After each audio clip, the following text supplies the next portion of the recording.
La señora Cecilia Buick está con nosotros en línea. Ella está, como siempre y permanentemente, recorriendo el país, conferencias, etcétera, con Itaipú Ñanembaé, una organización que en redes sociales, al menos los que tengan interés van a saber que permanentemente han estado trabajando en este tema. ¿Cómo toman ustedes en la organización el informe de la Contraloría General de la República, Cecilia? Buenas tardes. Buenas tardes, Oscar, Menchi, Fito. Un gusto compartir con ustedes y celebrar el día de hoy que este informe final demuestra lo que hace décadas, desde las distintas organizaciones sociales y civiles, venimos demostrando y denunciando con fuerza.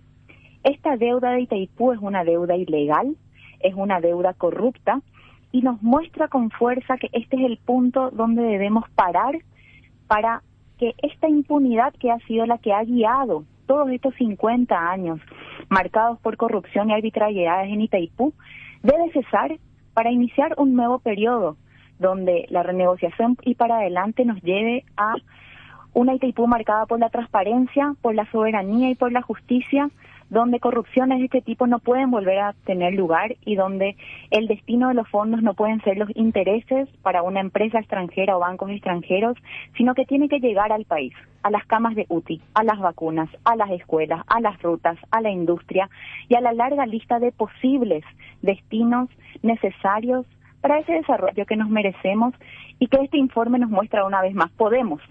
Si estos fondos dejan de ir a la corrupción y los fondos realmente se destinan al desarrollo del país, nuestra historia y nuestro futuro pueden ser diferentes. Cecilia, Fito hizo una introducción, digamos, de cómo se generó esta deuda ilegal, pero me gustaría que puedas, en términos sencillos, aportar un poquito más para que podamos entender cómo se genera todo esto.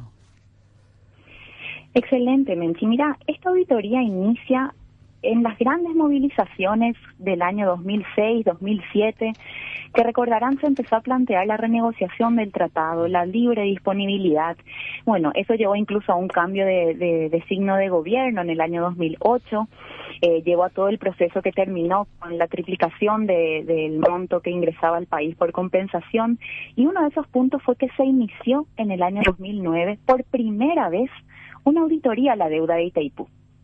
Esa auditoría tuvo un primer informe en el año 2010, un segundo informe de avance en el año 2012, en febrero, y luego del golpe de Estado en junio del 2012 de ese año, la auditoría frenó.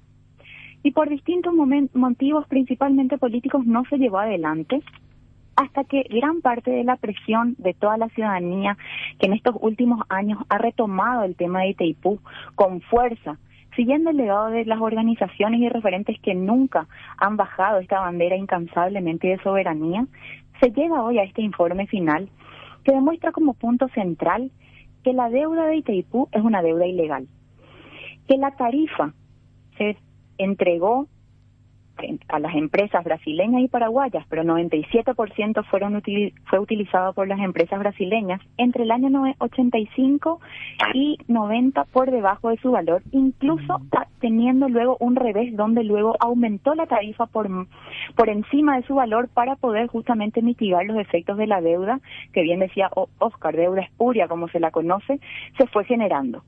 Y que Fito nos demostraba bien que se dio un proceso en el cual Electrobras decía que no podía pagar la tarifa, entonces pagaba una tarifa por debajo de su costo, y al mismo tiempo, en su carácter de prestamista de Itaipú, recibía enormes intereses dentro de la deuda, porque el pago de la deuda, su principal problema no tiene que ver con el capital en sí, sino con los intereses y las refinanciaciones, que este informe muestra en detalle muchos de los procesos de refinanciaciones que se hicieron, donde cualquiera que alguna vez prestó plata sabe que uno saca por un interés y si por algún motivo tenés que refinanciar, tenés después un interés sobre el interés. Y eso fue haciendo que la deuda crezca y crezca, y según nuestros datos, a un 1.700% por encima de su valor inicial. Y el informe nos muestra de una forma ilegal que benefició ampliamente a Electrobras y al Estado brasileño, con un punto que no es menor, que es que fue con la complacencia, con el visto bueno de las autoridades paraguayas, que en vez de defender el interés nacional, han defendido el interés extranjero en Itaipú.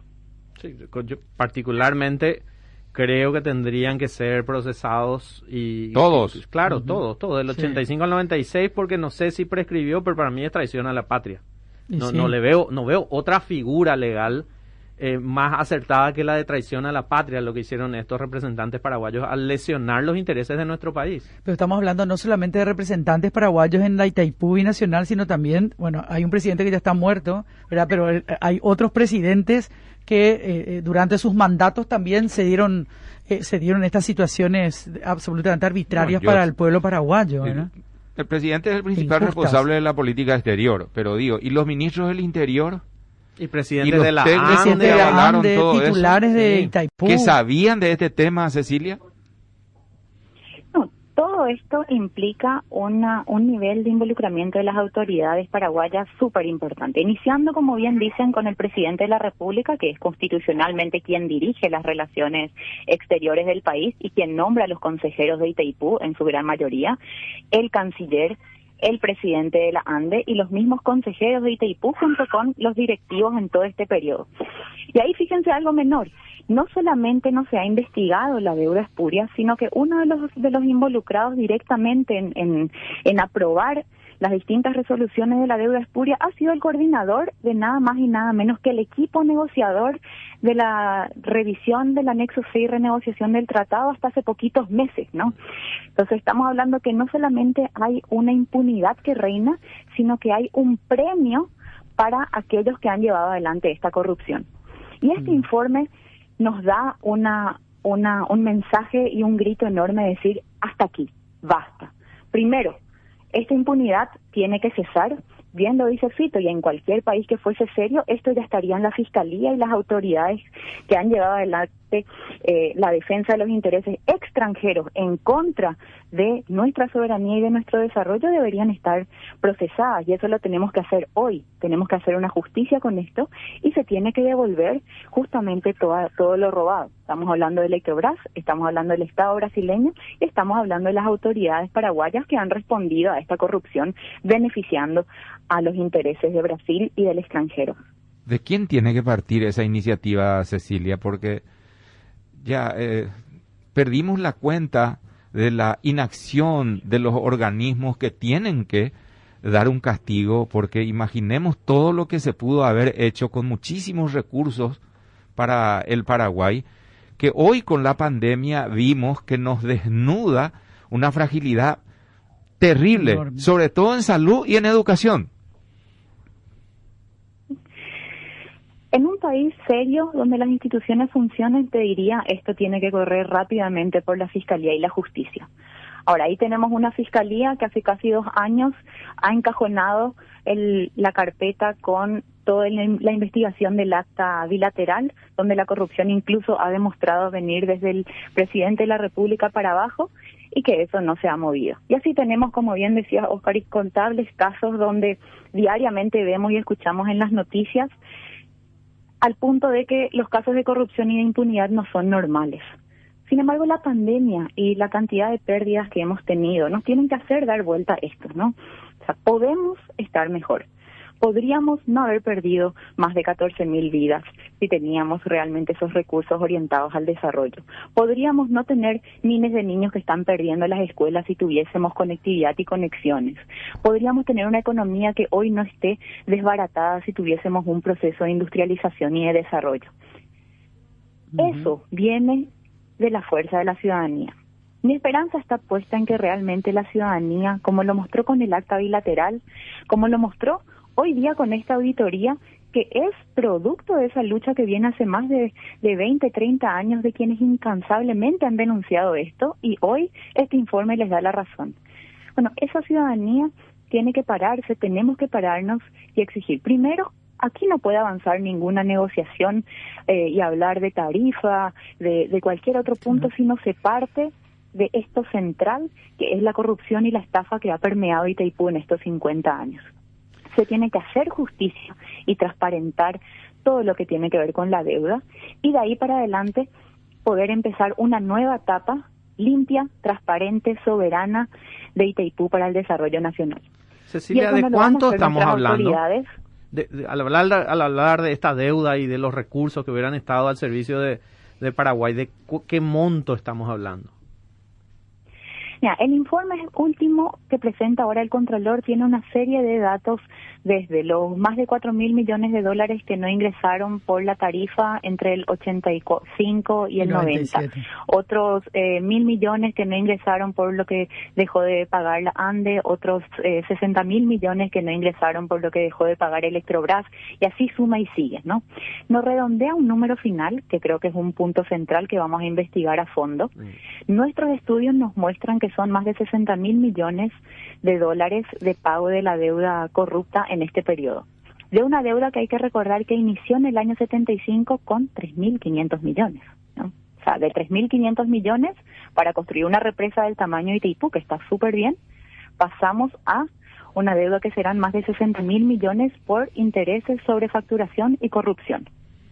Y ahí están nuestras UTI, nuestra educación, nuestra ciencia y tecnología.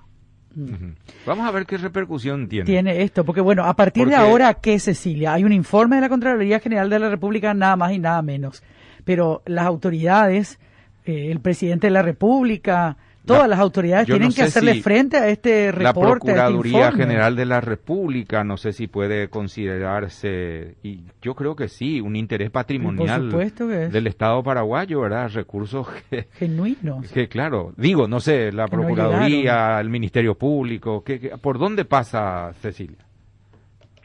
Esta es una estafa y una corrupción de magnitudes enormes, que bien me suma a lo que decía Fito, puede ser claramente catalogado como una traición a la patria, que lo es.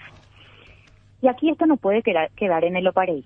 Esto tiene que hacerse justicia, tenemos que exigir justamente que se devuelva todos esos fondos que el informe viene mostrando que han sido robados al Estado paraguayo y del Estado paraguayo a cada familia paraguaya que fue quien financió esta deuda en todo este periodo.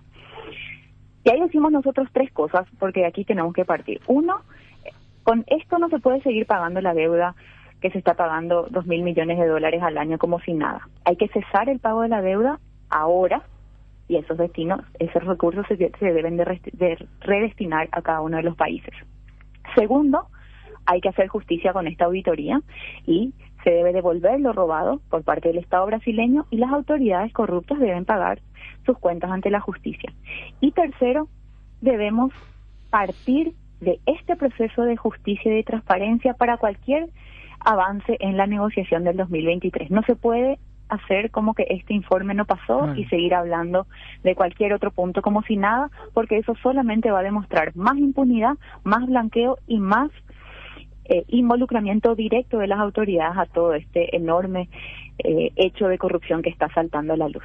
Entonces, esto es un estate quieto, un parar la pelota, y eso va a depender de lo que ustedes en la prensa, toda la ciudadanía desde los distintos lugares que nos toque, hagamos para que no quede en el opareí, para que no sea un informe cajoneado más y para que realmente se tome con la magnitud que corresponde, que es un antes y un después, para decir de aquí para adelante la historia tiene que cambiar.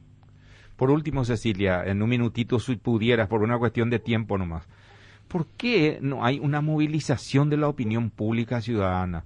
Yo quiero hacer justicia con los que hace años están hablando de este tema, que son muchísimas personas, y sin embargo no nos moviliza. Estamos allí, los partidos políticos, no sé si el partido de gobierno se pronuncia, si el Partido Liberal lo hizo también. Entiendo que sí, en algún momento hubo por lo menos pronunciamiento, Patria Querida, Frente Guazú, País Solidario, no sé, todos los sectores con representación, PDP. ¿Hay pronunciamiento de los partidos para movilizar a la gente y decir, basta, esto no puede continuar? Solo para agregar, creo que hay un antes y un después de este informe de la Contraloría, ¿verdad? Digo, sí. Debería, por lo menos. Pero estamos inmovilizados, no veo yo que haya movilización acerca de este tema clave para el futuro.